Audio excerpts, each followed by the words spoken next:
찬양대가 신속히 움직이네요. 제가 광주교회에서 왔습니다. 광주교회 첫 번째 자랑이 뭐죠? 아니죠. 전도를 잘한다. 그 다음이 뭐죠? 찬양대입니다. 제가 찬양은 못하지만 광주교회 가서 귀가 좀 높아졌어요. 그래서 오늘 전주 북부교회 찬양대도 기도하는 마음이 아니라 판단하는 마음으로 들었습니다. 죄송합니다. 그런데 참 기도를 많이 하신 것 같아요. 찬양 전에, 말씀 전에 그 세상에 있던 마음을 이렇게 말씀 앞으로 딱 모아주는 그런 찬양을 해주셔서 참으로 감사를 드립니다. 잠깐 찾아봤어요. 이 찬양을 누가 작곡하고 작시했을까 찾아보니까 1917년도에 프레드릭 레만이라는 목사님께서 100년도 전에 이렇게 작시하셨네요. 우리 100년 전의 노래는 거의 듣질 않으시죠? 여기서 누가 타령 들으시는 분이 있으세요? 자주? 없으시잖아요. 아마 흘러간 가요도 길어봤자 한 50년, 60년 전일 겁니다. 그런데 100년 전에 그 하나님을 찬양하던 찬양곡을 우리가 또 듣고 이렇게 감사하게 부를 수 있다는 것이 하나님의 은혜가 아닌가 싶습니다. 함께 기도드리겠습니다. 지금도 살아계셔서 모든 것을 주관하시는 아버지 하나님 감사합니다. 이 역사의 마지막 때 세상 많은 사람 가운데서 저희 불러 구원하여 주시고 주님의 그 놀라우신 은혜로 오늘까지 교제 가운데 두시며 하나님을 찬양케 하심을 감사를 드립니다. 또 저희에게 귀한 날 주셔서 전주 북부교회 형제 자매님들 한자리에 모여 주님을 찬양하고 하나님의 말씀으로 교제케 해주심도 감사를 드립니다. 바라옵는 것은 오늘 증거되는 말씀이 여기 고개 숙인 모두에게 하나님의 선하시고 기뻐하시고 온전하신 뜻으로만 새겨질 수 있도록 하나님 역사하여 주시옵소서. 우리 전주 북부의 형제 자매님들 모두 건강 지켜주시고 각 가정마다 주님 주시는 평안과 은혜가 가득하기를 주님께 기도드립니다. 특별히 각 가정마다 자녀들 하나님께서 양육하시고 또 보호하셔서 주님의 일꾼으로 성장함으로 주님을 기쁘시게 하는 그런 일꾼으로 성장할 수 있도록 하나님 이끌어 주시옵소서. 우리 북부교회 형제 자매님들 피와 땀으로 또 교회당을 건축했습니다. 내 입을 열라, 넓게 열라, 내가 채우리라 말씀하셨습니다. 하나님의 그 은혜로 이곳을 가득 채워주실 것을 믿고 또한 기도를 드립니다. 오늘 말씀에 처음부터 끝까지의 모든 시종을 자비하신 주님의 두 손에 의탁합니다. 우리를 죄에서 구원하여 주신 예수 그리스도 이름으로 기도드렸습니다. 아멘. 자, 말씀 찾으시겠습니다. 출애굽기입니다. 출애굽기 15장입니다. 출애굽기 15장 22절부터 27절까지를 보겠습니다. 출애굽기 15장 22절부터 27절까지 제 성경으로 105페이지입니다. 구약 성경 출애굽기 15장 22절 27절입니다.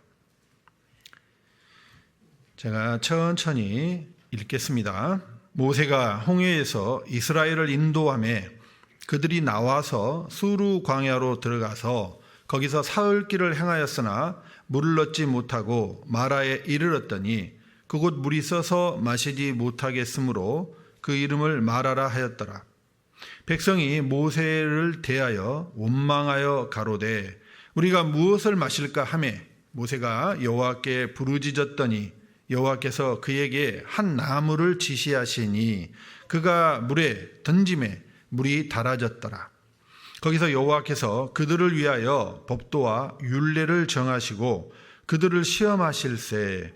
가라사대 너희가 너희 하나님 나 여호와의 말을 청종하고 나의 보기에 의를 행하며 내 계명에 귀를 기울이며 내 모든 규례를 지키면 내가 애굽 사람에게 내린 모든 질병의 하나도 너희에게 내리지 아니하리니 나는 너희를 치료하는 여호와임이니라. 그들이 엘림에 이르니 거기 물샘 12과 종려 70주가 있는지라. 거기서 그들이 그 물 곁에 장막을 치니라. 오늘 시작할 때 반갑습니다라고 인사를 드렸는데 저도 반갑습니다. 하나님께서 허락해 주셔서 우리 전주 북부교회 형제님들과 말씀으로 함께 교제하게 됨을 영광스럽게 생각합니다. 자, 이스라엘은 우리에게 하나님을 증거하는 민족일 뿐 아니라 구원 이후에 우리 신앙생활에서도 길라잡이라고 그러죠. 안내자 역할을 톡톡히 합니다. 방금 읽은 출애굽기 15장 역시 이스라엘의 그 광야의 한 장면인데 우리에게 귀한 신앙의 교훈을 주고 있습니다. 따라서 오늘은 이 본문을 중심으로 구원 이후에도 내 삶 깊숙이 관여하시고 나를 인도해 가시는 그 하나님에 대해서 우리 함께 생각해 보는 시간을 가졌으면 합니다. 다시 22절 제가 한 절 읽겠습니다. 모세가 홍해에서 이스라엘을 인도하며 그들이 나와서 수르 광야로 들어가서 거기서 사흘 길을 행하였으나 물을 얻지 못하고, 이스라엘이 홍해를 건넌 뒤에 수르 광야로 들어갔다라고 말씀하십니다. 이 수르가 어디냐면 지금의 이집트 시나이 반도 북서쪽의 광활한 광야 지역으로 추정하고 있습니다. 자, 아마도 그들은 기쁨과 감사 속에서 찬양하며 수르 광야로 들어서지 않았을까요? 그도 그럴 것이 불과 얼마 전에 자기들은 대적할 것을 꿈도 꾸지 못했던 애굽의 강력한 병거와 마병이 홍해에 다 수장되는 걸 봤잖아요.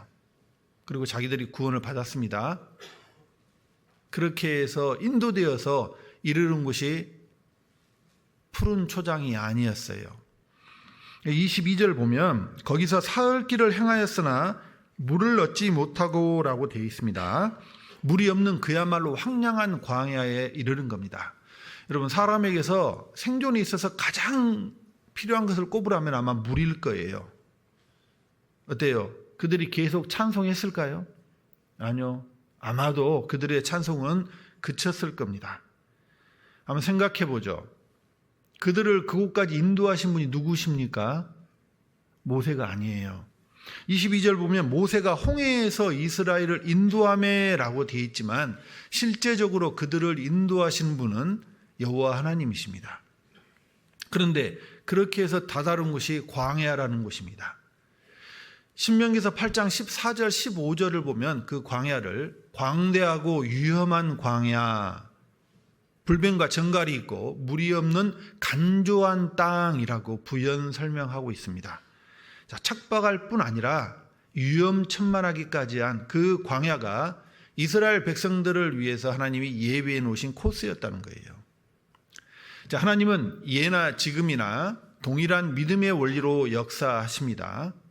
그래서 이제 세상에서 구별되게 빼어낸 우리들 역시 구원 이후에 꽃길을 걷는 게 아니죠. 구원받으면 정말 그 감사와 기쁨이 넘쳐나잖아요. 이제 만사 형통이 될 것 같죠. 그런데 실제 신앙생활 해보면 어떻습니까? 꽃길이 아니라 가시밭길, 눈물 골짜기를 통과하는 일이 잦은 거예요. 따라서 우리가 이 이스라엘 백성들의 광야 생활을 눈여겨볼 필요가 있다는 거예요.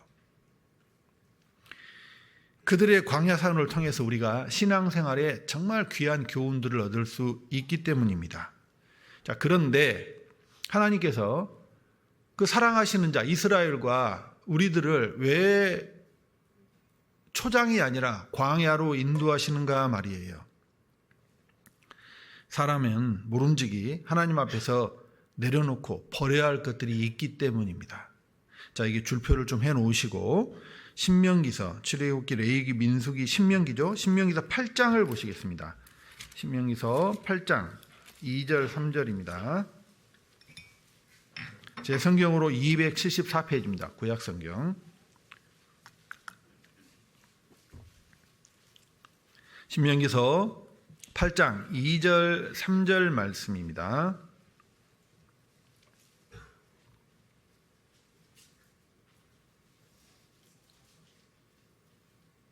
제가 2절 3절 읽겠습니다. 내 하나님 여호와께서 이 40년 동안에 너로 광야의 길을 걷게 하신 것을 기억하라. 이는 너를 낮추시며 너를 시험하사 내 마음이 어떠한지 그 명령을 지키는지 아니 지키는지 알려 하심이라. 너를 낮추시며 너로 줄이게 하시며 또 너도 알지 못하며 내 열조도 알지 못하던 만나를 내게 먹이신 것은 사람이 떡으로만 사는 것이 아니요 여호와의 입에서 나오는 모든 말씀으로 사는 줄을 너로 알게 하려 하심이니라. 잘 아시는 말씀이죠. 여기 광야가 필요한 이유들에 대해서 말씀하고 계십니다. 첫 번째로 이는 너를 낮추시며 라고 말씀하셔요. 사람에게는 각자 이성이 있고 지식이 있고 의지가 있습니다. 이러한 것들이 자칫 믿음을 앞서가는 거예요. 그래서 사람이 그릇된 길로 가기 십상인 겁니다.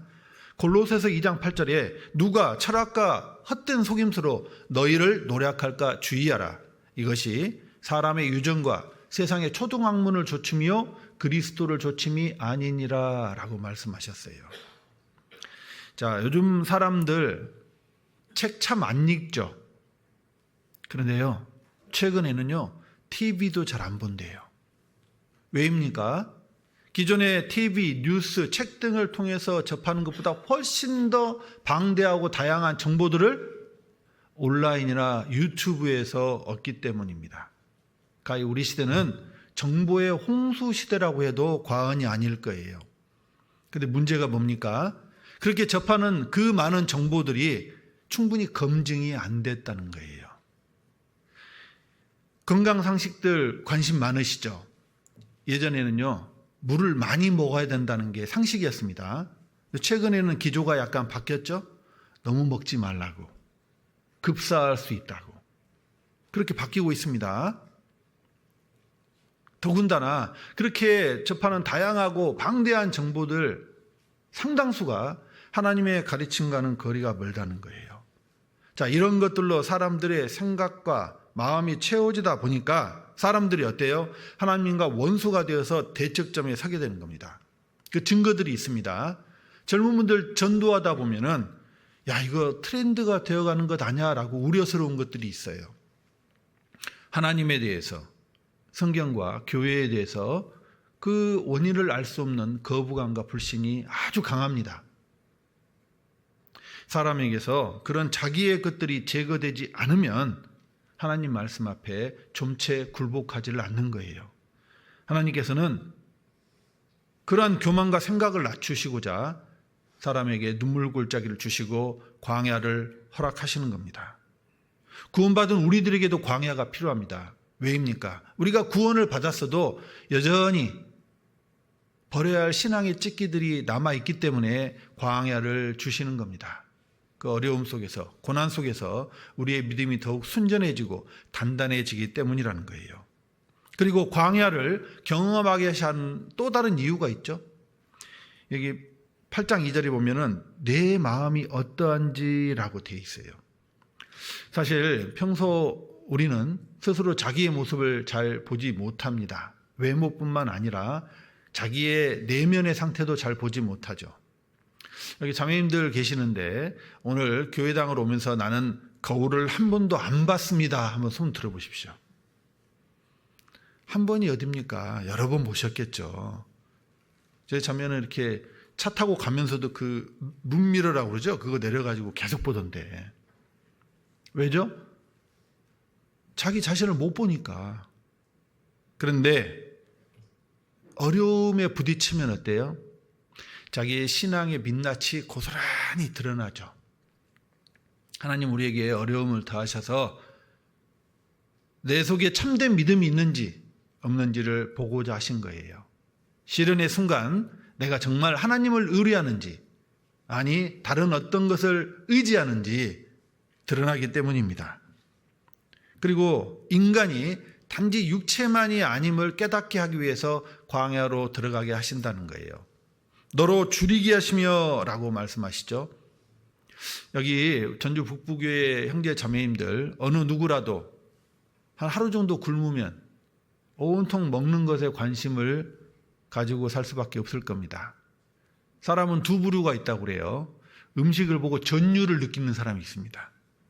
그리고 음식을 보면서 그냥 생존을 느끼는 사람이 있대요. 그냥 음식을 살기 위해서 먹는 사람이라도 하루 정도 굶으면 음식에 관심을 가질까요, 안 가질까요? 제가 대학 다닐 때 기아 체험 24시라는 프로그램이 있었어요. 자, 제3세계 국가가 굶주리는데 그걸 좀 경험하기 위해서 우리가 하루 동안 물만 먹고 한번 굶어보자라는 그런 체험 프로그램이 있었습니다. 저는 거들떠도 안 봤어요. 저는 먹는 걸 좋아하기 때문에 아예 관심도 없었습니다. 그런데 제 친한 친구가 그걸 도전했어요. 도전!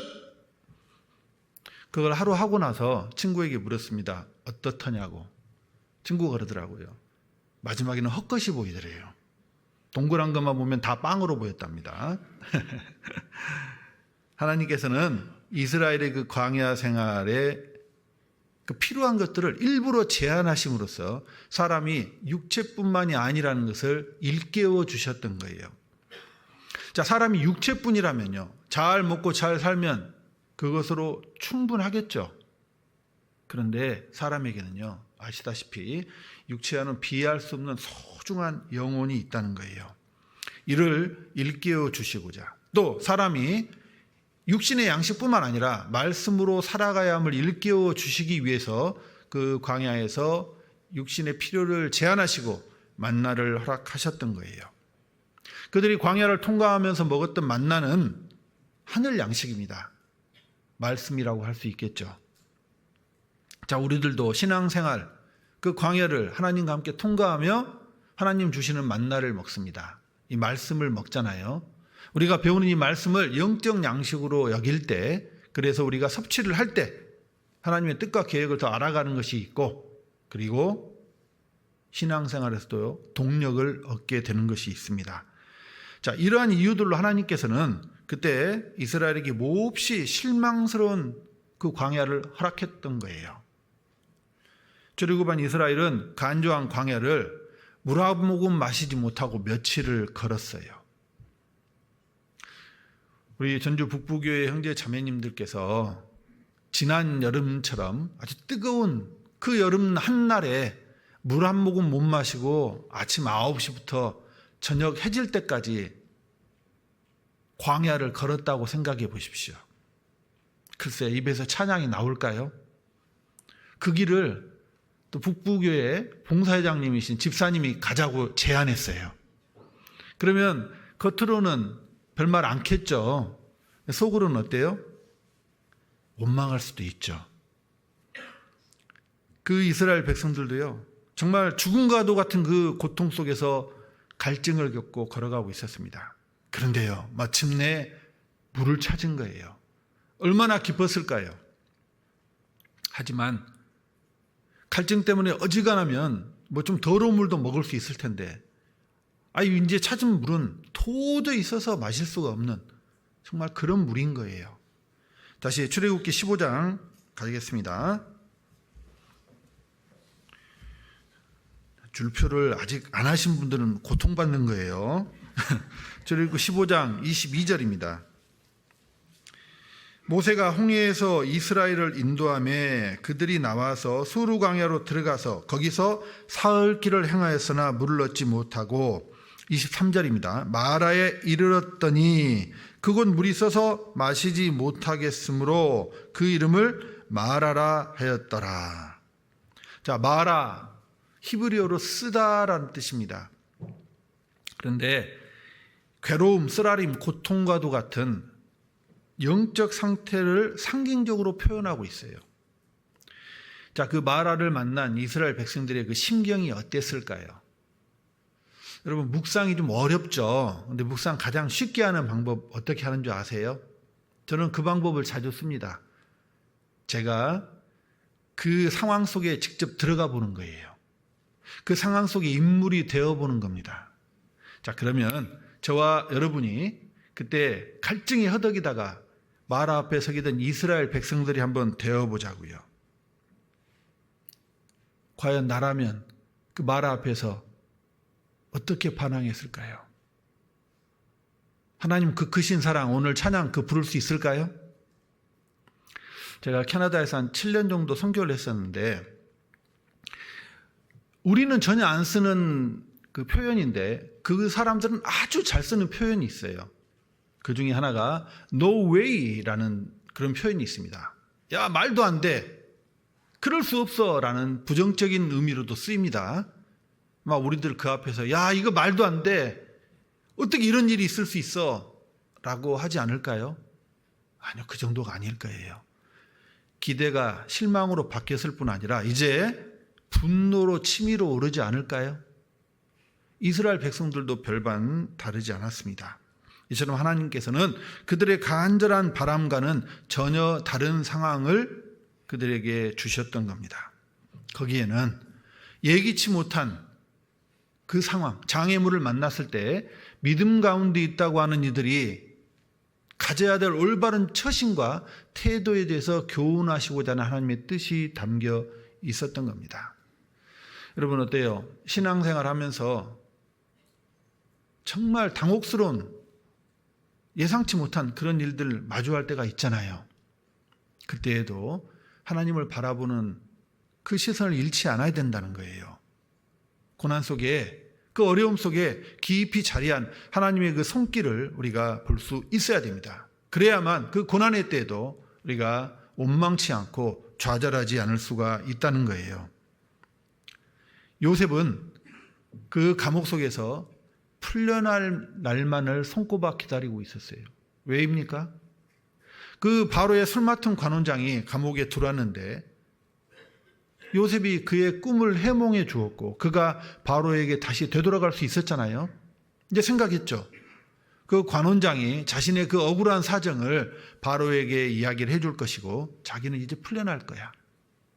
손꼽아 기다렸을 겁니다. 그런데 웬걸 술 맡은 관원장은 복권된 다음에 요셉을 까맣게 잊어버렸어요. 그리고 2년이 흘렀습니다. 요셉이 아무리 믿음이 좋더라도 낙심이 되었을까요? 안 되었을까요? 낙심이 되었을 거예요. 하지만 그 가운데서도 요셉은 하나님의 섭리를 살피고 이 모든 되어진 것이 하나님의 허락 가운데 된 것임을 깨닫게 되었습니다. 하나님께서 그 요셉을 잊으신 걸까요? 그럴 리가요. 단지 늦추셨을 뿐입니다. 이처럼 하나님은 내 삶에 관여하시고 개입하시는 것도 그 뜻 가운데서 지체하신 때가 있다는 거예요. 줄표해 주시고요. 요한복음 16장 6절을 한번 보시겠습니다. 요한복음 16장 6절입니다. 신약성경 요한복음 11장 6절입니다. 11장 6절. 제 성경으로 165쪽입니다. 신약성경.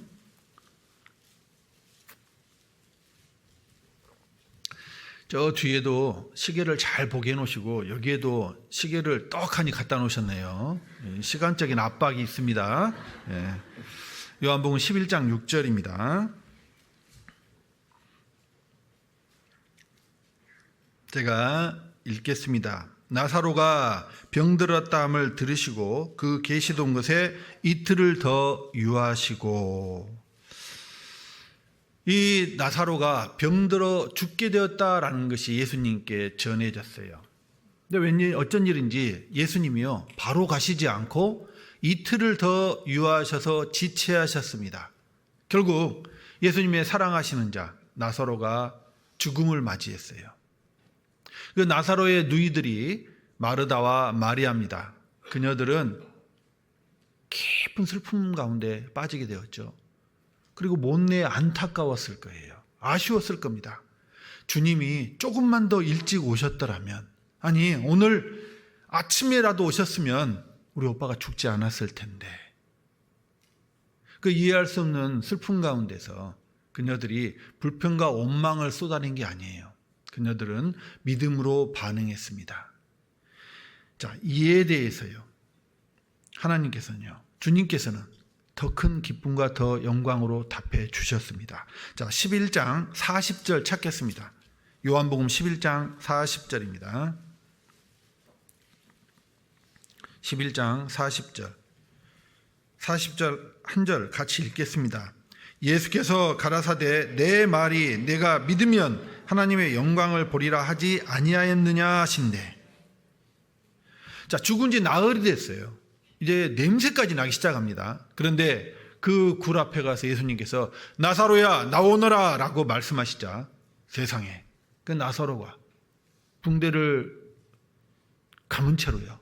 그 무덤에서 죽음에서 되돌아온 거예요. 마르다와 마리아는 얼마나 기뻤을까요? 이내 하나님께 큰 영광을 돌렸을 겁니다. 하나님은 믿음을 보시고자 더 큰 영광을 위해서 지연하셨던 거예요.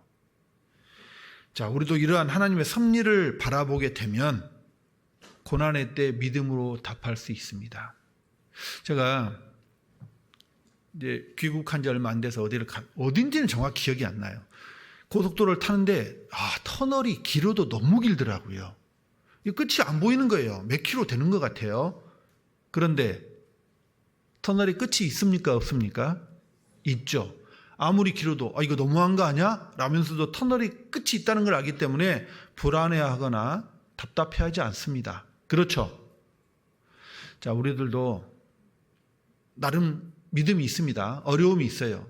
주님이 나와 함께 하시니까 도와주시겠지라고 생각하는데 이 고난의 끝이 안 보이는 거예요. 그럴 때 어때요? 그리스도인도 답답함을 느끼죠. 그때 하나님의 섭리를 바라볼 수 있어야 됩니다. 그러할 때 믿음으로 답할 수 있어요. 그리고 그러한 과정을 통해서 믿음의 또 다른 이름이라고 할 수 있는 기다림에 대해서도 우리가 배울 수 있는 겁니다. 자, 다시 그때 마라 앞으로 함께 가보겠습니다. 자, 이스라엘 백성들의 간절한 소원은 뭐였어요?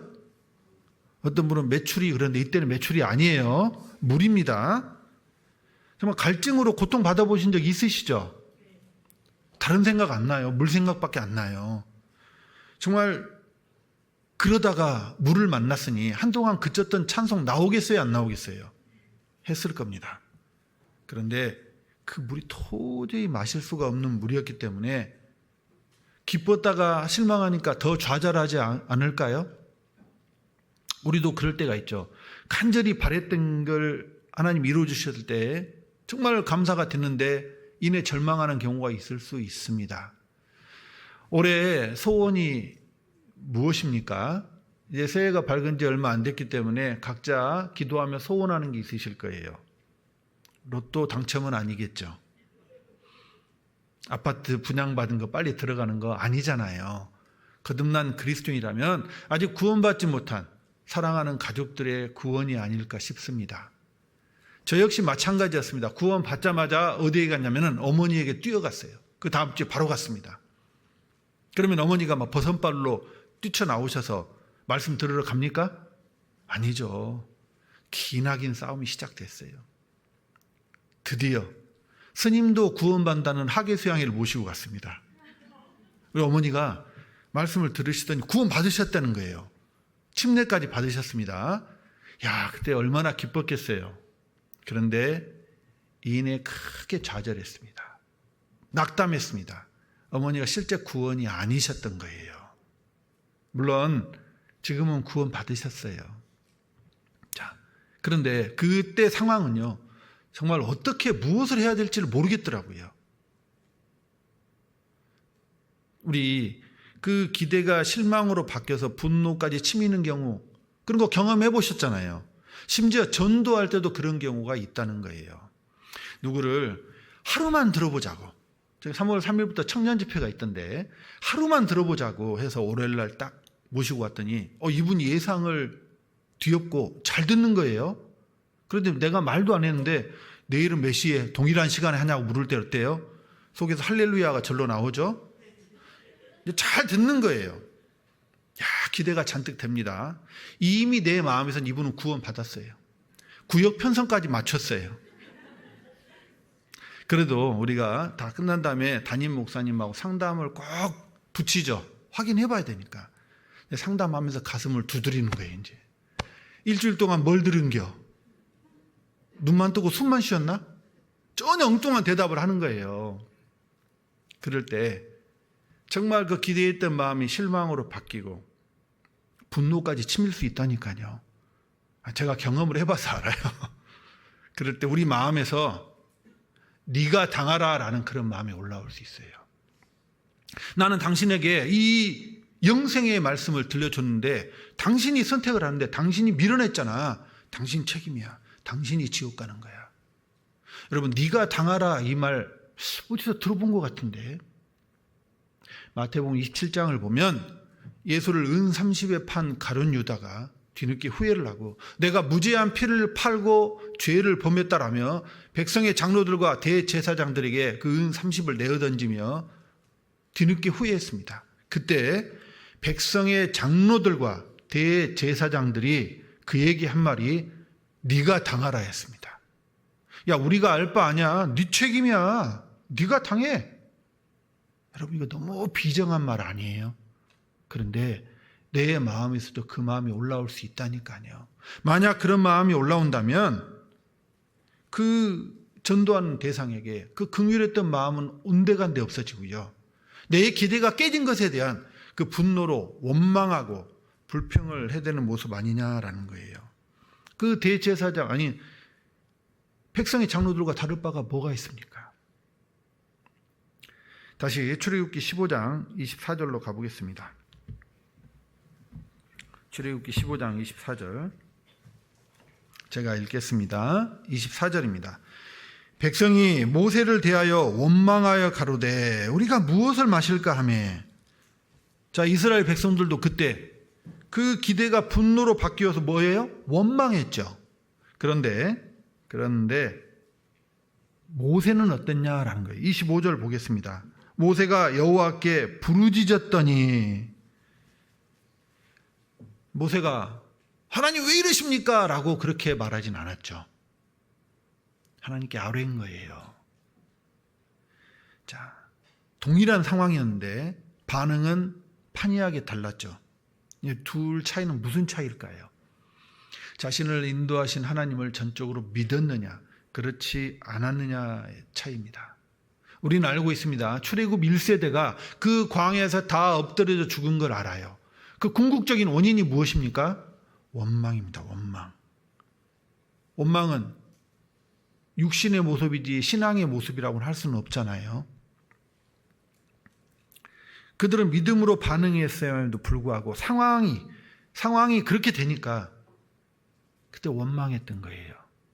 자, 우리는 어떻습니까? 신앙생활 할 때 어려운 일 닥치고 전혀 예상하지 못한 일이 날 엄습해 올 때가 있어요. 그때 어떻게 하십니까? 하나님 왜요? 난 어찌하여? 라는 그런 마음 품지 않으셔요? 심지어 내가 괜히 구원을 일찍 받아가지고 그런 원망하지 않으세요? 자, 모세도요, 그 쓴 무림을 확인한 순간은 그래요, 적지 않이 당황했을 수 있습니다. 그런데 그는 요동치 않았습니다. 왜입니까? 그는 하나님을 전적으로 믿었기 때문에, 그 하나님이 어떤 분이신지를 알았기 때문에 다들 원망하고 불평할 때 그는 입술로 죄를 범치 않았습니다. 이런 대조적인 신앙의 모습이 성경에 가득합니다. 이사야서에도 그런 모습들이 있어요. 주표해 놓으시고 이사야서 40장 27절로 가보겠습니다. 이사야서 40장 27절이에요.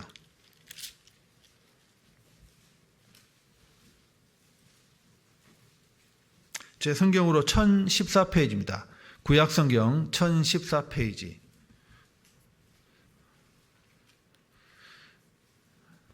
말씀을 찾는 순간 네 분이 지금 나가셨어요. 앞으로 안 찾을 생각입니다. 자, 이사야 40장 27절 말씀 제가 읽겠습니다. 야곱아, 내가 어찌하여 말하며 이스라엘아 네가 어찌하여 이르기를 내 사정은 여호와께 숨겨졌으며 원통한 것은 내 하나님에게서 수리하심을 받지 못한다 하느냐. 자, 이게 이런 거죠. 이스라엘 백성들이 이렇게 말하는 거예요. 하나님은 내 고통과 처지 따위는 안중에도 없으셔 라고 말하는 겁니다. 오해 속에서 좌절하며 불만을 막 토해내고 있죠. 대조적인 모습이 31절에 있습니다. 31절은요, 우리 함께 같이 읽겠습니다. 오직 여호와를 낭망하는 자는 새 힘을 얻으리니 독수리에 날개치며 올라감 같을 것이요 다른 박질하여도 곤비치 아니하겠고 걸어가도 피곤치 아니하리로다. 상황은 안 좋아요. 그런데 그 상황에서도 오직 여호와만 앙망하는, 하나님만 우러러보는 그 말 앞에서의 모세의 신앙의 태도 같지 않습니까? 자, 나는 어려운 상황, 고난 속에서 어느 쪽입니까? 어느 쪽입니까? 그 모세가 여호와께 부르짖었더니라고 말씀하셨는데 이 모습을 하나님께서도 내게서 보고자 하시지 않을까요? 하나님은 그런 모세의 그 믿음에 기꺼이 화답하셔서 그 먹지 못할 쓸물을요 마실 수 있는 단물로 바꿔주셨어요. 다시 출애굽기 15장 25절로 가겠습니다. 출애굽기 15장 25절입니다. 15장 25절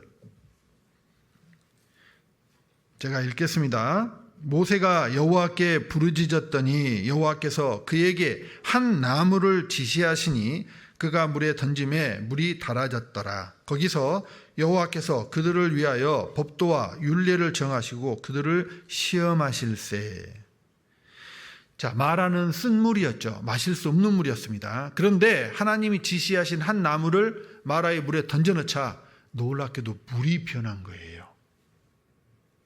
자, 천지를 말씀으로 창조하신 하나님께서 그 쓴물 손바닥 뒤집듯이 단물로 바꾸실 수 있을까요? 없을까요?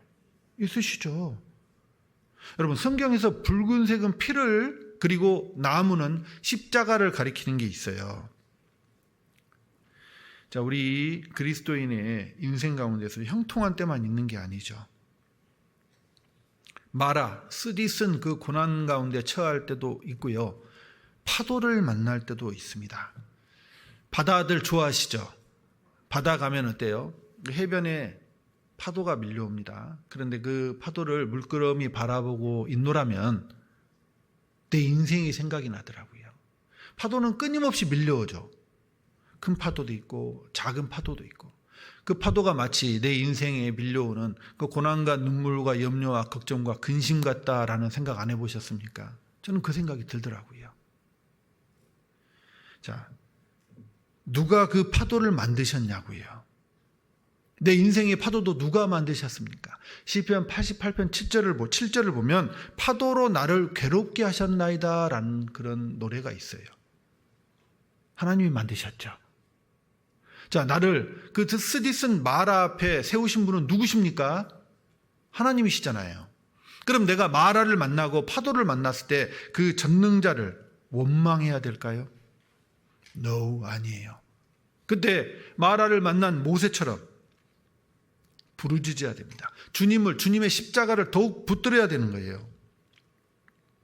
십자가는 내가 구원받을 때만 역사하는 게 아니죠. 구원 이후에 여전히 십자가는 그리스도의 지혜고 그리스도의 능력이기 때문에 내가 넘어지는 것을 막아줄 수가 있는 거예요. 고린도전서 1장 24절에 오직 부르심을 입은 자들에게는 유대인에게나 헬라인에게나 그리스도는 하나님의 능력이요 하나님의 지혜니라 라고 말씀하십니다. 어떻게 인생 살아가면서 야, 내가 더 이렇게 한심한가? 이렇게 연약한가? 이렇게 무지한가? 라는 거 더 깨닫고 살지 않으세요? 저는 그렇습니다. 그러나 주님의 십자가는 나의 그 연약함도, 내가 정말 감당할 수 없는 그 고난의 파도도 있잖아요. 넘을 수 있는 힘과 지혜를 내게 주는 게 있어요. 글쎄요, 여기 형제 자매님들도 얼굴 뵈면 다 평안해 보이시는데 보이는 게 전부가 아니죠. 웃음 뒤에도 슬픔이 있고, 그렇죠? 근심이 있잖아요. 내가 웃는 게 아니야 라고 하죠. 남몰래 흘리는 눈물이 있을 수 있습니다. 어젯밤에도요, 근심으로 잠을 설친 분도 계실 수 있어요. 그 인생의 밤에 나는 무엇을 붙들어야 될까요? 여러분, 그 인생의 밤에 누구에게 전화를 하십니까? 사람이 아니에요. 도울 힘이 없는 그 방백이 아닙니다. 오직 주님에게. 그 주님의 십자가를 우리가 더 깊이 생각해 봐야 되는 거예요. 히브리서 3장 1절에 그러므로 함께 하늘의 부르심을 입은 거룩한 형제들아, 우리의 믿는 도리의 사도시며 대제사장이신 예수를 깊이 생각하라라고 말씀하셨습니다. 제 성경책에는 깊이에 동그라미가 쳐져 있어요. 그냥 생각하는 게 아니라 깊이, 형통할 때는 기뻐하고 곤고할 때는 생각하라라고 말씀하셨습니다. 구원받을 때뿐만이 아니죠. 구원 이후에 내 믿음의 길에서 예수님을 더 깊이 생각하고 그 십자가를요, 내 삶과 연결시키는 일을 계속해 나가야 됩니다. 그때 내 내면의 치유함을 받을 수 있는 거예요. 열왕기하 6장을 보시겠습니다. 열왕기하, 구약성경 열왕기하 6장입니다. 제 성경으로 구약 570쪽입니다.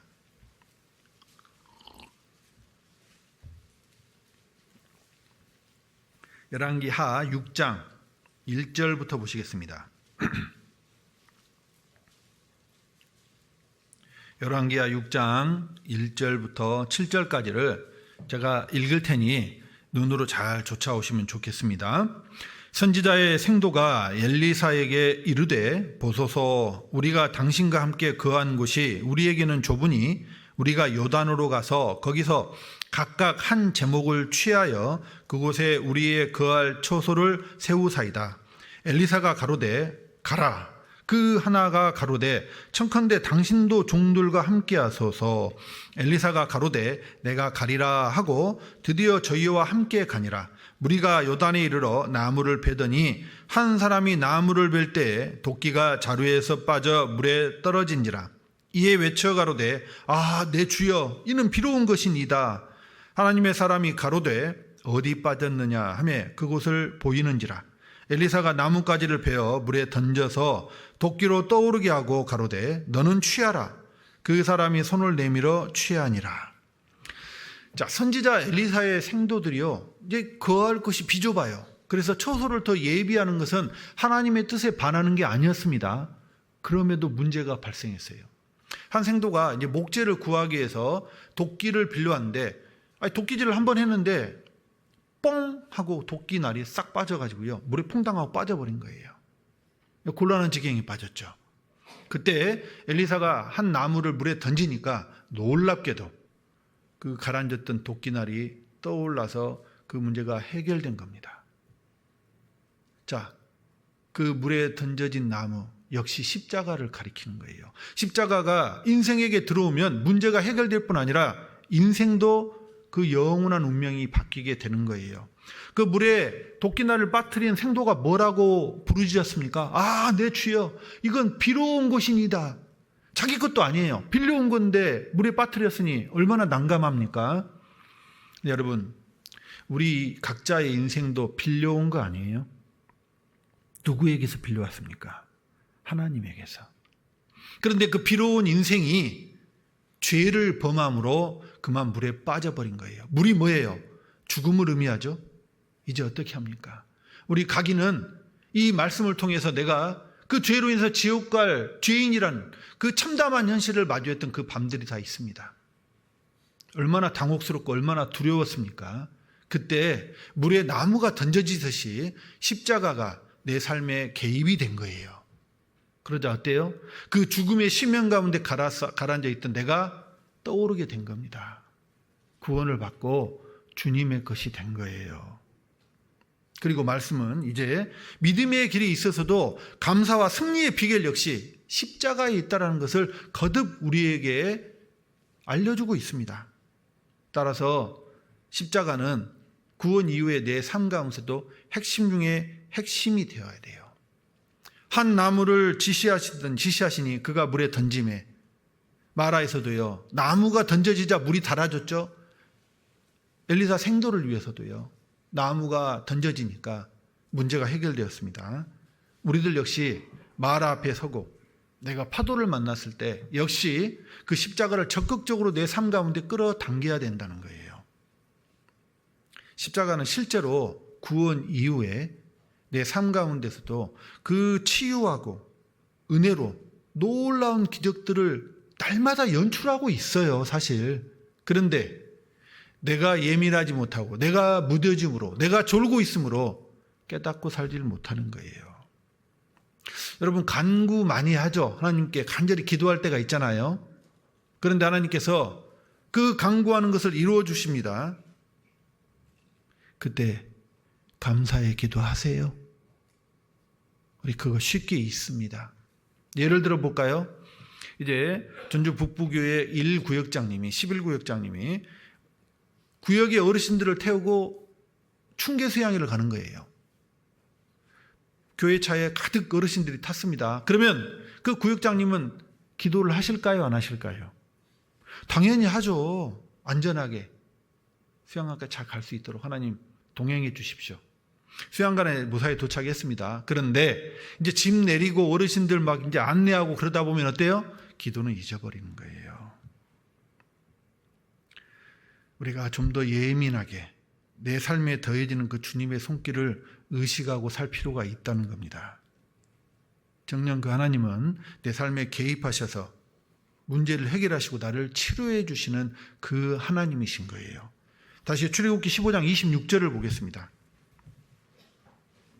출애굽기 15장 26절입니다. 제가 읽겠습니다. 26절. 가라사대 너희가 너희 하나님 나 여호와의 말을 청종하고 나의 보기에 의를 행하며 내 계명에 귀를 기울이며 내 모든 규례를 지키면 내가 애굽 사람에게 내린 모든 질병의 하나도 너희에게 내리지 아니하리니 나는 너희를 치료하는 여호와임이니라. 자, 이 26절 말씀은 여호와의 여러 이름 가운데서 또 하나의 이름을 우리에게 소개하고 있습니다. 바로 여호와 라파, 치료하시는 하나님을 소개하고 있어요. 히브리어로 라파가 고치다, 회복시키다, 싸매다 이런 뜻을 가지고 있습니다. 이스라엘 앞에 마라가 놓여 있었어요. 그러나 나무가 물에 던져짐으로 마라의 물이 고쳐졌죠. 단물로 바뀌었잖아요. 자, 이것으로 인해서 이스라엘은 그 죽음과도 같은 그 고통에서 벗어났을 뿐 아니라 하나님을 원망하던 그 마음마저도 치료가 됐어요, 안 됐어요? 단마음으로 바뀌었습니다. 마찬가지입니다. 치료하신 하나님은 이제 우리 육신적인 문제뿐만 아니라 정신적, 영적인 그 부분에서도 치료하시는 하나님이 된다는 거예요. 우리들의 그 고통받는 순간, 상처받는 순간에도 소망과 회복의 근원이 되어주시는 분이 여호와 라파 하나님이십니다. 우리 믿음의 길을 가다 보면 실망할 때도 있고 좌절할 때도 있고요. 두렵고 고통스러운 순간들이 있습니다. 우리끼리만 있는 게 아니잖아요. 당장 내일 이방인들 속으로 우리는 들어가지 않습니까? 직장에서, 학교에서 수많은 이방인들과 부딪히며 살면서 그 그리스도인의 심령이 얼마나 상처받고 얼마나 고통받을 때가 있잖아요. 그들에게 복음을 전하게 되면요, 핍박하고 조롱하고 따돌림 당합니다. 얼마 전에 명절이었죠. 명절 때 가족 만나서 내가 이 복음을 전하지 않으면 아주 화목하게 있잖아요. 며칠 잘 지냅니다. 그런데 복음을 전하려고 꺼내는 순간 어때요? 그때부터 분란이 시작되는 거예요. 공격합니다. 상처받죠. 여러분, 우리의 그 지치고 상한 그 마음 어디에서 위로받고 치료받을 수 있을까요? 결코 사람이 아닙니다. 여호와 라파, 치료하신 그 하나님, 그 한 분뿐인 거예요. 그 하나님께 아뢰야 됩니다. 예레미야 애가 3장 57절입니다. 예레미야 애가 3장 57절, 제 성경으로 구약 성경 1148쪽입니다. 예레미야 애가 3장 57절입니다. 구약 1148쪽 예레미야 애가 3장 57절입니다. 자, 제가 같이 읽겠습니다. 내가 주께 아뢰는 날에 주께서 내게 가까이하여 가라사대 두려워 말라 하셨나이다. 내가 주께 아뢰는 날에, 주께 기도한 날에, 주님께 맡긴 날에 주님께서 뭐라 하셔요? 두려워 말라. 어떤 아이가 7층 아파트 베란다에서 장난을 치다가 베란다 난간에 있던 화분 하나를 밑으로 떨어뜨려 버린 거예요. 다행히 사람은 안 다쳤는데 밑에 주차된 외제차 앞유리를 박살을 내버렸어요. 사실 싫어합니다, 이게. 우리 가족 중에 있었던 일이에요. 이제 차가 막 경보음 울리고 사람들 나와서 이게 무슨 일이냐고 그러면서 위를 쳐다보고 이제 어때요? 아이는 벌벌벌 떨면서 울기 시작했어요. 그때 엄마가 왔습니다. 엄마는 이인의 상황을 파악을 했어요. 그때 아이를 마구 나무랍니까? 아이는 벌벌벌 떨고 울고 있는데 아니에요. 엄마는 너무너무 아이가 불쌍하잖아요. 떨고 있는데 꼭 껴안습니다. 그러면서 뭐라고 그래요? 걱정하지 마. 괜찮아. 괜찮아. 얼른 밥 먹고 학교 가. 자, 그 수습은 누가 합니까? 엄마가 하잖아요. 내가 주께 아뢰는 날에, 이 아뢰는다는 게 주님께 맡기는 거잖아요. 이게 히브리어로 갈랄인데 이게 굴려 보내다라는 뜻이 있어요. 떼구르르르 굴려 보내는 거예요. 내가 문제가 생기면 누구에게? 주님에게. 그럼 하나님이, 요새 젊은 사람들 표현을 좀 하겠습니다. 웬열 반사 그러십니까? 아니에요. 하나님이 엄마보다 나를 덜 사랑하셔요? 하나님이 능력이 없으십니까? 아니요. 하나님이 다 받아주시는 거예요. 두려워 말라. 여호와 라파 우리 주님께서는요, 치료하는 광선을 발해서 내 문제를 해결해 주신다고도 약속하셨습니다. 구약성경 마지막 말라기서 4장 2절을 보겠습니다. 말라기서 4장 2절. 말라기서 4장 2절. 1331페이지입니다. 구약성경 제일 마지막이에요. 말라기서 4장 2절.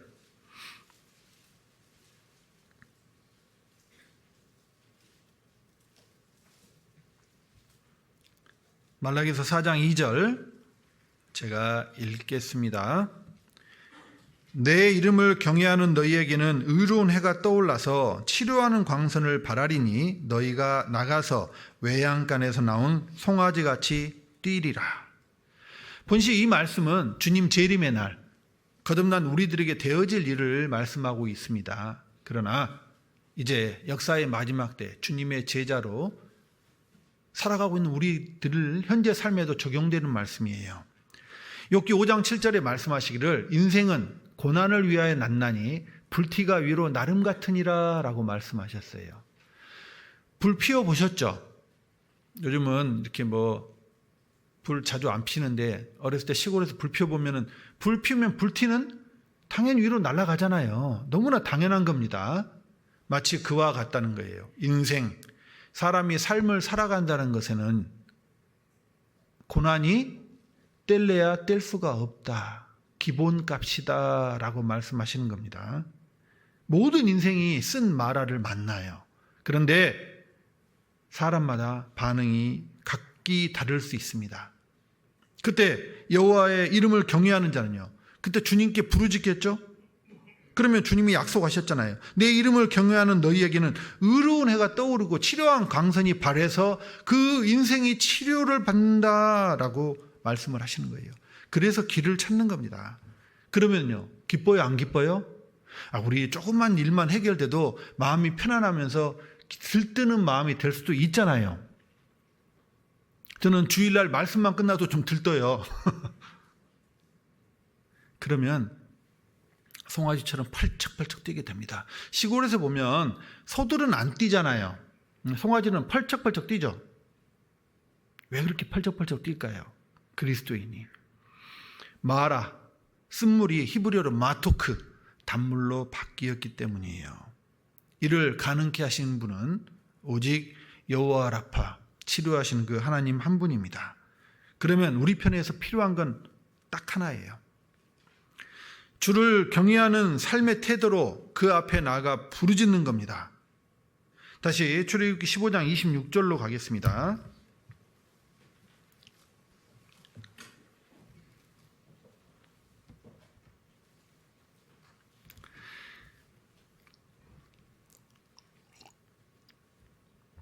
(26절) 제가 읽겠습니다.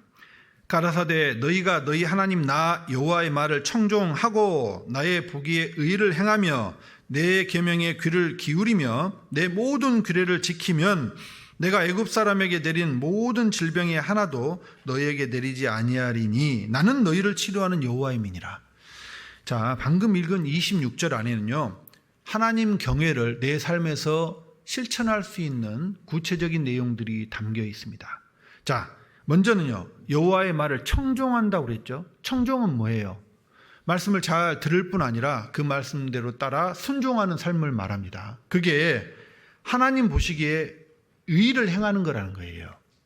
거듭 설명하고 있죠. 내 계명에 귀를 기울이며, 이렇게 귀를 잘 기울입니다. 그럴 뿐만 아니라 내 모든 규례, 네가 들은 그 계명을 네 삶에서 잘 지켜 행하면 이것이 하나님 경외라고 말씀하고 있는 겁니다. 하나님은 실로 우리에게서 이러한 믿음의 자세를 보기를 원하셔요. 미가서 6장 9절에 완전한 지혜는 주의 이름을 경외함이니이다 라고 말씀하고 있어요. 여러분, 지혜롭기를 원하십니까? 그렇죠. 정말 지혜롭게 살기를 원하시잖아요. 그러면 먼저 하나님의 이름을 경외해야 됩니다. 그리고 이런 삶의 태도로 사는 일을 하나님은 반드시 치료하시고 회복시켜 주신다는 거예요. 그래서 자녀들도 보면은요, 바라는 게 그거잖아요. 그 믿음이 좌로나 우로나 치우치지 않고 곧바로 정로를 걷기를 원하시죠. 그러면 비결은 간단해요. 자녀로 하여금 주를 경외하고 하나님께 구하며 하나님의 말씀대로 살기를 가르치는 겁니다. 그러려면 내가 그렇게 살아야 돼요. 그 가족이 하나님을 경외하며 살 때 그때 하나님께서 그 가족 모두를 때마다 일마다 치유하여 주시고 고쳐주시고 일으켜 세워주신다는 거예요. 그리고 우리가 꼭 일깨워야 될 포인트가 하나 있습니다. 주께서요, 마라만 두신 게 아니에요. 마라 뒤에 엘림을 두셨다라는 것 우리가 분명히 알아야 됩니다. 다시 출애굽기 15장 23절을 보시겠습니다. 23절 처음 보면 이스라엘 백성이 마라에 이르렀더니 라고 되어 있죠. 27절을 보겠습니다. 마라에 이르른 그들이 27절 그들이 엘림에 이르니 거기 물샘 12과 종려 70주가 있는지라 거기서 그들이 그 물 곁에 장막을 치니라.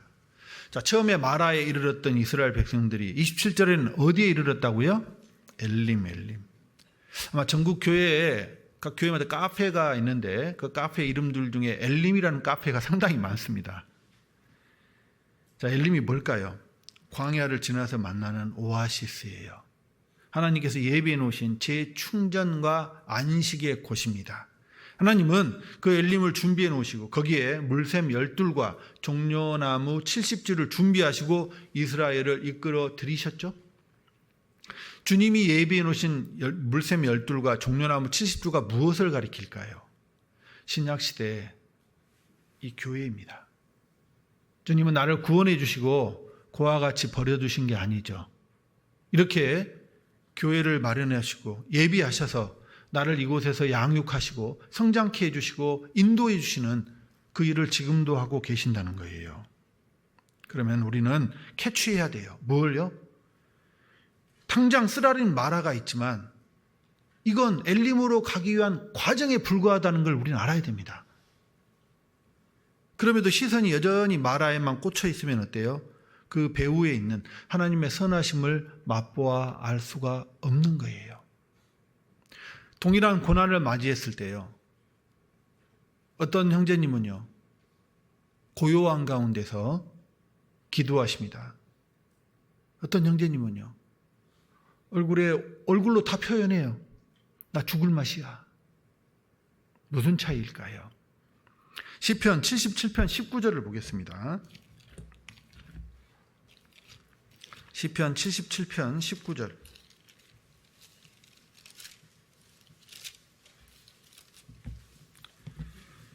제 성경으로 구약 857쪽입니다. 시편 77편 19절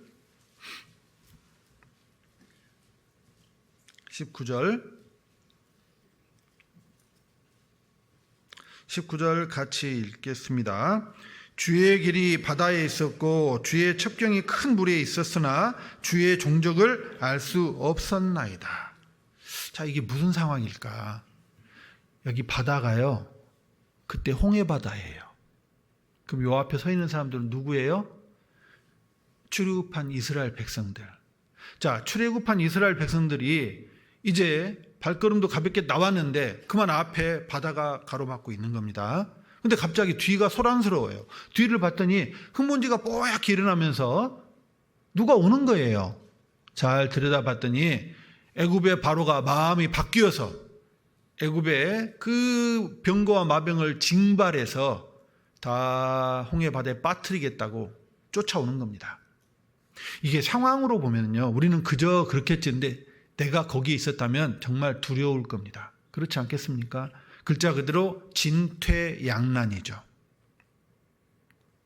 그때 이스라엘 백성들이 그 홍해바다 앞에서요, 목 놓아 울면서 모세와 하나님을 원망했어요.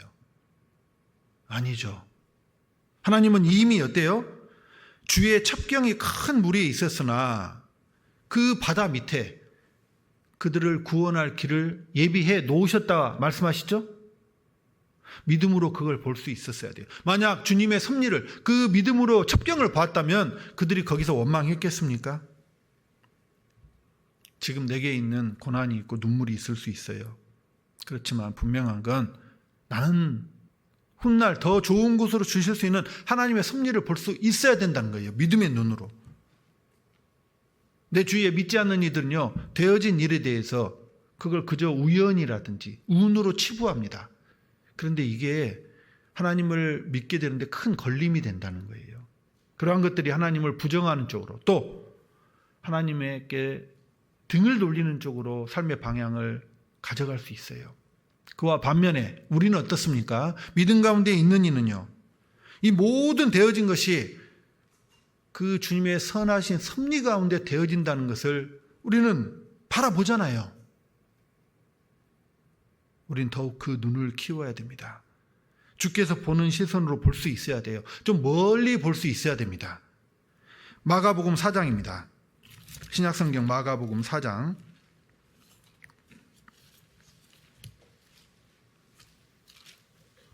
마가복음 4장 35절입니다.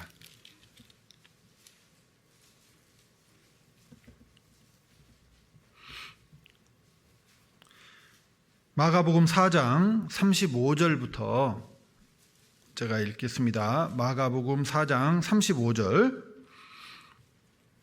그날 저물 때에 제자들에게 이르시되 우리가 저 편으로 건너가자 하시니 저희가 뭇을 떠나 예수를 배에 계신 그대로 모시고 가매 다른 배들도 함께 하더니 큰 광풍이 일어나며 물결이 부딪혀 배에 들어와 배에 가득하게 되었더라.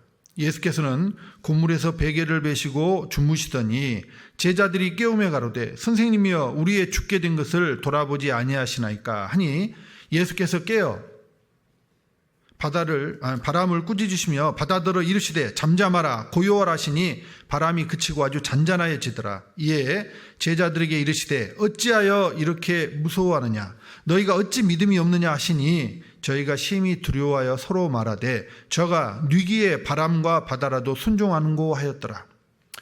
자, 상황은 예수님을 태우고 배를 띄웠는데 엄청난 풍랑을 만난 거예요. 보통 풍랑이 아니었던 것 같아요. 곤히 주무신 예수님을 깨울 정도니까. 자, 그런데 그때 저편으로 건너가자라고 명하시고 배를 띄우게 하신 분이 누구죠? 주님이시죠. 주님이 함께 하시고 심지어 주님이 명하신 대로 행했음에도 불구하고 순적히 항해를 했습니까? 풍랑을 만났습니까? 풍랑을 만났어요. 이쯤 되면 고난뿐만 아니라 혼란스럽기까지 한 거예요. 그러나 그때 믿음 가운데 있는 이들은 호들갑스럽지 않아야 됩니다. 왜입니까? 이를 통해서 믿음이 시험되고 믿음이 훈련받는 것이 있기 때문에 그래요. 그곳에서 인생을 더 알아가고 주님이 어떤 분인지를 알 수 있기 때문에 그렇습니다. 주님은 내가 상처 입고 신음할 때 결코 외면하시는 분이 아니에요. 제가 최근에 어떤 영상을 봤는데요. 그 외국의 영상인데 길가에 동물의 새끼가 거의 거반 죽어가고 있어요. 그걸 사람들이 이렇게 딱 구해가지고 집에 들어가서 병원도 들어가고 지극정성으로 케어해서 이렇게 성체를 만드는 그런 성장기더라고요. 감동적이었어요.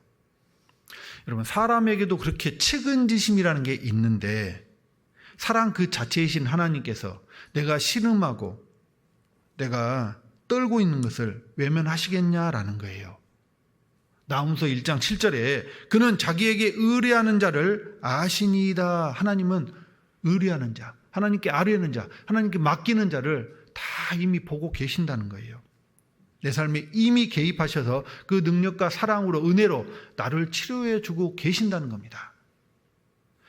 시편 10장 14절을 보시겠습니다. 시편 10장 14절. 시편 10장 14절. 809쪽입니다. 시편 10장 14절.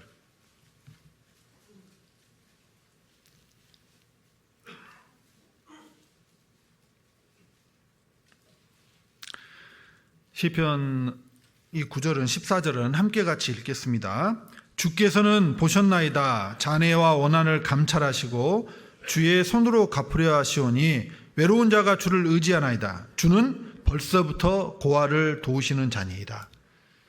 3000년 전의 고아는요, 지금의 고아하고도 사뭇 다르겠죠.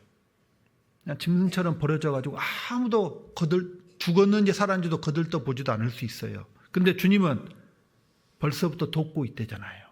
그러면 주께서는 이미 보셨고 벌써부터 돕고 계신 거예요. 여러분, 그 하나님이 나의 보장이 되시고 나의 가디언이신 겁니다. 그렇다면 시련이 아무리 크더라도 주님만 계시면 되지 않아요? 마라를 단물로 바꾸시고 치료하는 광선을 발하셔서 그 치료하신 하나님이 나와 함께 하시다면 무엇이 그렇게 큰 문제가 되겠느냐라는 거예요. 하지만 그때 이스라엘은요, 마라 앞에서, 홍해 앞에서 멀리 보는 눈을 가지지 못했기 때문에 그 하나님을 원망한 거예요. 내가 그와 같지는 않아야 될 겁니다. 멀리 내다보는, 주님이 보는 시선으로 우리도 볼 수 있어야 돼요. 독수리는요, 최대 3km 밖에 있는 작은 먹잇감까지 정확하게 식별한대요. 놀랍죠? 멀리 보게 되면 왜 이렇게 뜨거운 여름이 있지? 이렇게 모진 겨울이 있어 라는 그 이유도 알게 되는 거예요. 멀리 보게 되면 내게 지금 있는 그 고난, 눈물, 결국 내게 필요해서 있다는 것도 우리 깨닫게 됩니다. 믿음의 선진들을 보십시오. 그들은 멀리 내다보는 그런 믿음의 눈을 가지고 삶을 살아갔어요. 요셉의 삶, 모세의 삶, 다윗과 바울의 삶을 한번 깊이 들여다보십시오. 그들은 주님의 보시는 시선을 추구하고 살았습니다. 주님은요, 요 앞만 보시는 게 아니라 전체를 조망하시잖아요. 우리는 그 주님의 섭리를 볼 수 있는 그 눈을 말씀을 통해서 또 교제를 통해서 더욱 길러야 되는 겁니다. 당장 눈앞에 처한 상황이 아닌 정말 주님의 섭리를 바라보게 되면 앞으로 펼쳐질 그 광야의 길도 두려움 없이 헤쳐나갈 수 있는 거예요. 왜입니까? 그 길에 나 혼자 걷는 게 아니거든요. 모든 것을 치료해 주시고 나를 위로해 주시는 주님이 함께 동행하시기 때문이에요. 지금 내 삶이 마라 앞입니까? 파도를 만나고 있습니까? 그 너머에 있는 우리가 엘림을 바라볼 수 있어야 됩니다. 엘림을 바라본다면, 그 엘림을 분명히 믿는다면 당장 이해할 수 없는 그 상황 속에서도 우리가 믿음으로 반응할 수 있게 됩니다. 최근 대부분의 차량은 내비게이션이 있잖아요. 아마 다 있으실 겁니다. 제가 오늘 고백을 하나 하겠습니다. 제가 좀 심각한 길치예요. 좀 심각합니다. 그래서 저는 이 내비게이션은 하나님이 나를 위해서 개발해 주신 정말 고마운 선물이라고 생각하고 감사하며 살고 있어요. 자, 내비와 길치에 아주 상관관계가 있습니다. 진정한 길치는 늘 다니는 출퇴근 길도 내비 켜요, 안 켜요? 여러분들 그거 딱 보세요. 진정한 길치는요, 늘 다니는 길도 내비를 습관적으로 켭니다. 제가 그렇습니다. 그런데 어떤 날은 내비가 늘 다니는 길을 우회해서 가라고 가르쳐 줄 때가 있어요. 그럴 때 있죠. 근데 늘 다니는 길이에요. 여러분들은 어떻게 하십니까? 그냥 그 길로 가실 수 있죠. 그러나 진정한 길치들은 내비가 시키는 대로 갑니다. 왜? 내비도 사정이 있더라고요. 그 길이 뭐 사고가 났든지 정체가 있든지 뭐가 있더라고요.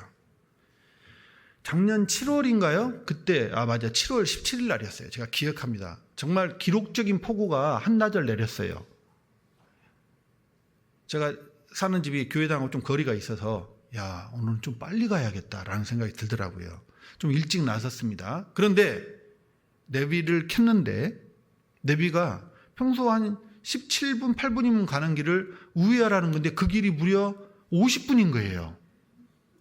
여러분 어떻게 하시겠습니까? 진정한 길치는 내비가 시키는 대로 돌아갔습니다. 너무 걸리더라고요, 시간이. 비는 계속 오고. 집에 가서 알았어요. 뉴스를 틀어보고. 제가 늘 다니던 그 길이 상습 침수기 그 구간이더라고요. 저는 몰랐죠. 거기에 들어간 진입한 차량들이 빠지지도 못하고 밤 12시가 넘어도 그 정체가 해소가 안 됐다는 거예요. 6시간 동안. 기계도 믿죠. 근데 기계도 틀리더라고요. 오늘 제가 좀 늦은 이유가 대한예수교회 침례회 전주 북부교회 쳤더니 저를 어떤 성결교회 앞으로 딱 데려다 놓는 거예요. 롯데리아 옆에. 그래서 제가 당황했습니다. 길치들은 굉장히 당황해요. 그럴 때. 바로 거기서 전주 북부교회 홈페이지를 찾아서 주소를 정확히 인지하고 다시 온 거예요. 기계는 틀릴 수 있죠. 그런데 그 하나님은, 전지전능하신 하나님은요, 나를 지키시느라 졸지도 않으시는 그 하나님이 나를 인도하시는데 그걸 믿지 못한다면 야, 이거 정말 겨자씨만한 믿음도 없는 것 아닙니까? 주님이 뜻밖의 길로 나를 인도하시고 고난에 부딪히게 하실 때 그만한 까닭이 있을까요, 없을까요? 사람도 믿게 되면 그 사람이 좀 이해할 수 없는 행동을 해도 너그럽게 이해할 수 있잖아요. 그렇지 않던가요? 그런데도 주께서 인도하심에 대해서 믿음으로 반응치 않고 내 수단과 방법으로도 사람의 도움을 얻어서 그걸 해결하려 든다면 이건 방법이 없습니다. 여러분, 우리 주님은 진실로 미쁘시고 신실하시며 실수가 없으신 분이 맞습니까? 맞아요? 예, 정녕 이를 믿으시잖아요. 그러면 그분은 반드시 나를 엘림으로 인도하시는 분이고 그 과정에서 다소 어려움과 눈물이 있더라도 나를 위해서 필요에 의해서 주신다는 것 우리 얼마든지 믿을 수 있잖아요. 말씀을 정리하겠습니다. 자, 우리 인생이 마라를 벗어나지 못할 때가 있었어요. 지옥갈 비참한 운명이었던 그때가 있었잖아요.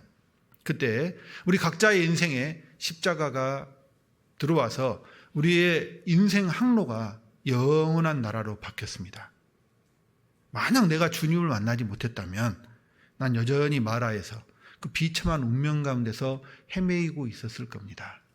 저만 그럴까요? 우리 모두가 그렇지 않습니까? 하지만 주께서는 내 인생을 고쳐주시고 새 살이 돋아나게 해주셨어요. 진짜 그분이 치료하신 여호와 라파이십니다. 여호와 라파, 그 이름은 모든 영역뿐만 아니라 심지어 우리 관계까지도 치료해 주셔요. 시편 138편 8절에 내게 관계된 것을 완전케 하실지라, 그 말씀을 이루어 주신 이름이잖아요. 우리 앞으로의 신앙생활에서도 얼마든지 좌절하고 낙담할 수 있습니다. 그때도요, 우리를 회복시키고 우리를 치유해 주시는 그 근원이 되어 주신 이름이 여호와 라파인 겁니다. 고침을 받은 이후에도 꽃길을 걷는 게 아니죠. 여전히 당황스럽고 고난 가운데 있습니다. 심지어 주님이 정해진 코스를요, 그대로 걸어가며도요, 어려운 일을 만날 때가 있어요. 하지만 그때도 우리는 주님을 향한 그 믿음의 시선을 결코 잃지 않아야 됩니다. 그 마라에서 우리의 믿음이 훈련된다니까요. 시험이 된다니까요. 이 또한 주님이 허락하신 부분이잖아요. 그러므로 이해할 수 없는 순간에는요, 먼저 우리의 믿는 도리의 사도시며 대제사장이신 예수를 깊이 한번 생각해 보세요. 마라 앞에서 이스라엘 백성들은 원망했습니다. 반면에 모세는요, 믿음으로 부르짖었어요. 하나님이 보시는 시선으로 볼 수 있기 때문에 원망치 않고 믿음으로 반응했습니다. 우리들 역시 모세와 같은 믿음으로 상황 위를 걷는 그런 삶을 살아야 될 거예요.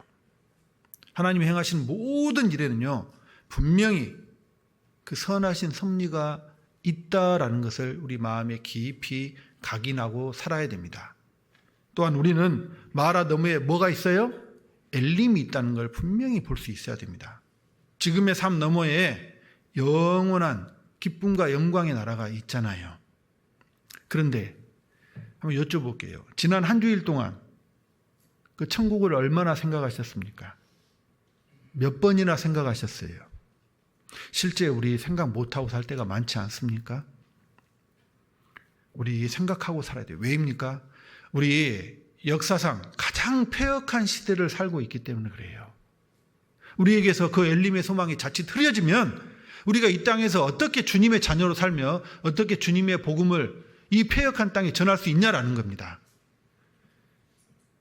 혹 아직 모르는 분이 계실까 하여 내가 공공연한 성경의 비밀 한 가지 오늘 리마인드 시켜드리겠습니다. 자, 한번 생각해 보세요. 여러분 각자는 하나님께 몇 번째일까요? 어떤 분 생각하시더라고요. 질문하니까. 담임 목사님, 봉사회장님, 우리 구역장님 막 다 세다 보니까 난 중간 정도? 좀 겸손하게 말해서 한 100번째? 막 이러시더라고요. 아니에요. 주님께 나는 몇 번째예요? 첫 번째예요. 첫 번째. 그걸 잊고 사시더라니까. 그러하게 주님의 나를 향한 사랑은요, 태초부터 지금까지 앞으로도 변함이 있을까요? 없을까요? 변함이 없어요. 사람의 사랑이 변하는 거예요. 상대방이 어떻게 하느냐에 따라서. 심지어 자식도 있잖아요. 서운하게 하면은 아유 내가 저놈을 낳고 내가 미역국을 먹었어 막 그리고 한탄합니다. 하나님은 그러신 분이 아니에요. 변개함이 없으신 분입니다. 이제 그 하나님의 선하신 섭리는 누구에게 정조준 데 있다? 내게, 우리 각자에게 정조준 데 있어요. 우리 애들이 어렸을 때 연년생에서 유치원을 같이 다녔습니다. 하루는 유치원 체육대회를 한대요. 점심시간에 잠깐 들려달라고 자매가 부탁을 하더라고요. 애들이 좋아할 것 같다고. 근데 운동장에 잠깐 갔는데 제가 굉장히 당황했습니다.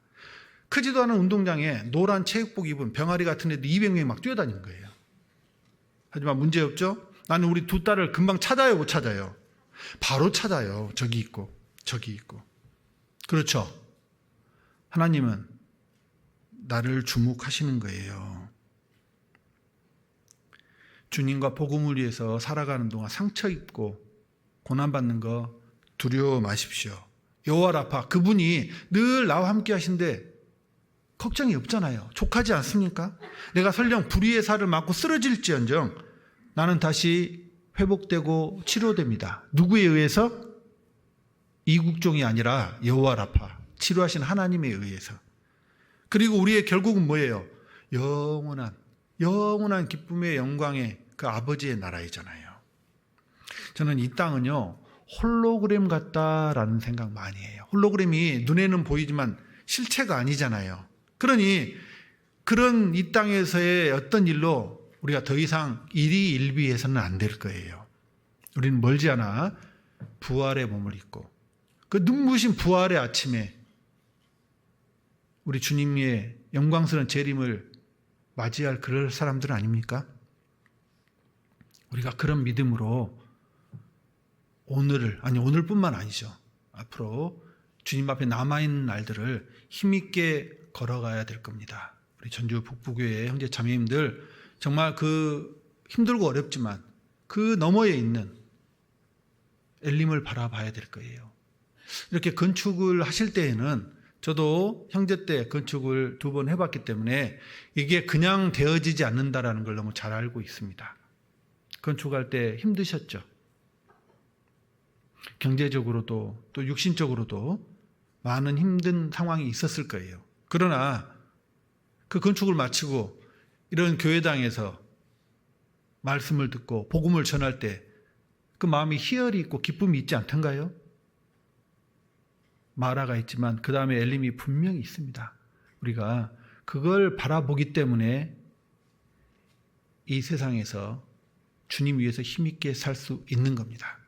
함께 기도드리겠습니다. 거룩하시고 자비하시며 사랑이 한량없으신 아버지 하나님 감사합니다. 이 마지막 때 저희들의 연약하고 부족한 손에 하나님 은혜의 복음을 증거하는 일을 맡겨주셨습니다. 주님이 세워주신 전주 북부교회 이 지역에 이뤄진 영혼들 위해서 주님의 그 사랑과 은혜를 더욱 힘있게 전할 수 있도록 도와주시옵소서. 그 과정에서 지치고 힘들고 눈물 짓는 상황들이 있습니다. 그때 저희가 눈을 들어 주님의 그 선하심을 바라봄으로 그 어려운 때를 찬양하며 이겨낼 수 있도록 또 그것이 주께 큰 영광이 되기를 간절히 빌고 원합니다. 주님께서 이 전주 북부교회를 통해서 이루실 큰 역사를 기대합니다. 한 마음으로 그 역사에 동참하며 이 마지막 때 정말 주님께 큰 영광과 기쁨을 드리는 전주 북부교회가 될 수 있도록 하나님 축복하시고 함께하여 주시옵소서. 오늘 말씀을 인도해 주신 주님께 모든 것 감사드리오며 우리를 죄에서 구원하여 주신 너무나도 고마우신 예수님 이름으로 기도드렸습니다. 아멘. 찬송하시겠습니다. 은혜 찬송 276장입니다.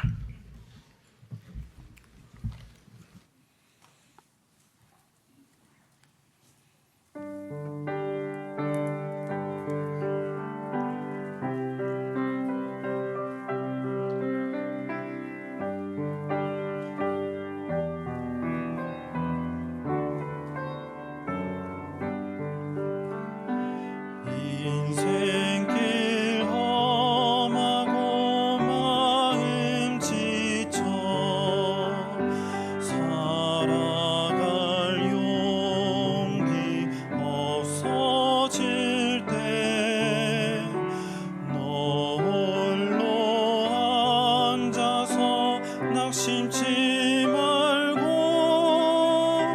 예수님 품으로 나오시오. 예수님은 나의 생명 믿음 소망 사랑 되시니 십자가 보혈 자비의 손길로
교회 앞에 광고해 주시겠습니다.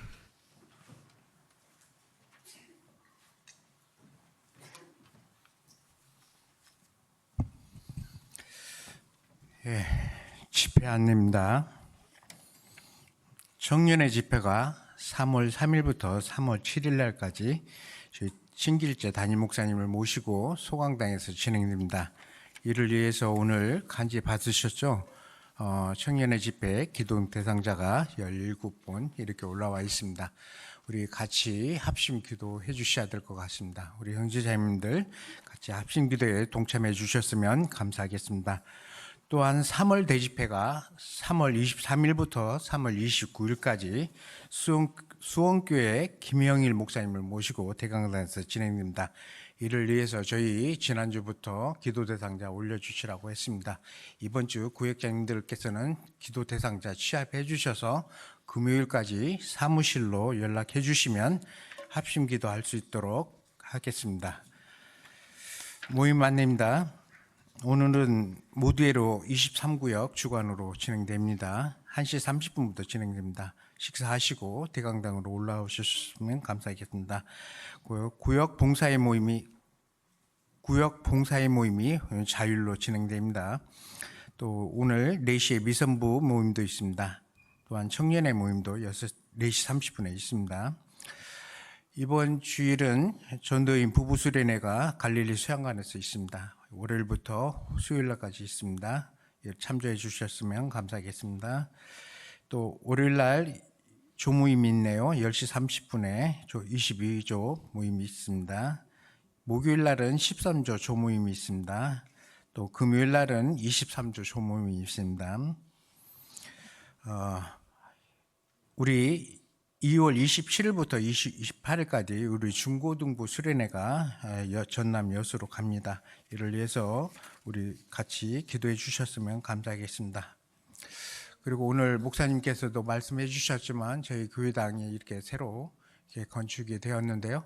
인근 교회, 우리 동북교회도 좀 큰 교회당으로 이렇게 지어져서 전도하는데 많은 도움이 됐으면 합니다. 그래서 오늘 착공식을 시작합니다. 그래서 우리 형제자매들 시간 되시면 저는 좀 참석해 주셔서 같이 가서 기도하고 돌아왔으면 좋겠습니다. 동부 지역에 있는 그 많은 영혼들을 위해서 같이 기도해 주셨으면 감사하겠습니다. 오늘 그리고 저희 교회당에 또 안 보이는 분들이 좀 계시죠. 우리 그 건축 판매 봉사를 위해서 우리 화순교회 지금 7분이 갔습니다.